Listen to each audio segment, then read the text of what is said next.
ఓం భగవాన్ శ్రీ సత్యసాయి బాబాయ నమః. కోరి పిలచే పిలుపు.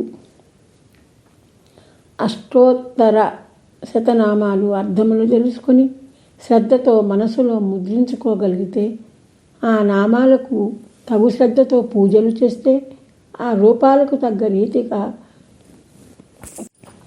భక్తులను ఆనందపరచేరు భగవాన్ శ్రీ సత్యసాయి బాబా అని భక్తులు ప్రకటిస్తుంటారు స్వామి. ఒకసారి నా ప్రక్కన తెల్ల చీరతో ఒక పెద్దామె నా పక్కన కూర్చున్నది. అడవి ప్రాంతంలో ఉంటారట. మీ పుట్టినరోజుకు రాలేని స్థితిలో అడవిలో ఆంజనేయ స్వామి గుడి ఉంటే పూజ చేసి అనంతరము చెట్టు కింద కూర్చొని మీ చింతనలో ఉన్నదట దిగులుగా. సాయిదేవా, ఆమె ఒడిలో చెట్టుపై నుండి గుడి వద్ద మీరు ఉన్న చిత్రపటము చేర్చావు. అది చూసి ఆశ్చర్యం, ఆనందంతో మరో పండుగ సంక్రాంతికి వచ్చేసింది. నేను వ్రాస్తున్న వాటిని చదివించుకొని ఆ ఫోటో చూపించి విషయం చెప్పింది. ఆకాశమునున్న అడవిలో ఉన్న భక్తులను ఆనందపరిచే భక్తవత్సలుడువే స్వామి.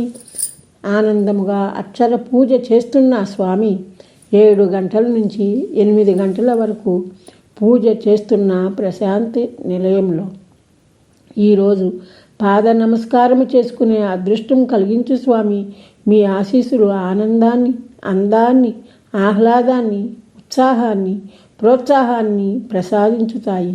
ఇది వాస్తవం. అమృత పుత్రులుగా జీవించేందుకు సంపూర్ణ ఆధారము అని ఇలా వ్రాయించగా నా విశ్వాసము బలపడే రీతిగా దరిచేరావు స్వామి. పాదములు చూపించావు. కన్నులతో తనివి తీరా చూస్తూ ముమ్మార్లు నమస్కరించుకొని కన్నులకు అద్దుకున్నాను స్వామి. కరములు దోసిలిలా పట్టి మీ అనుగ్రహమును అందుకున్నాను స్వామి. మనోనిబ్బరం, మనోధైర్యములు అందుకున్నాను.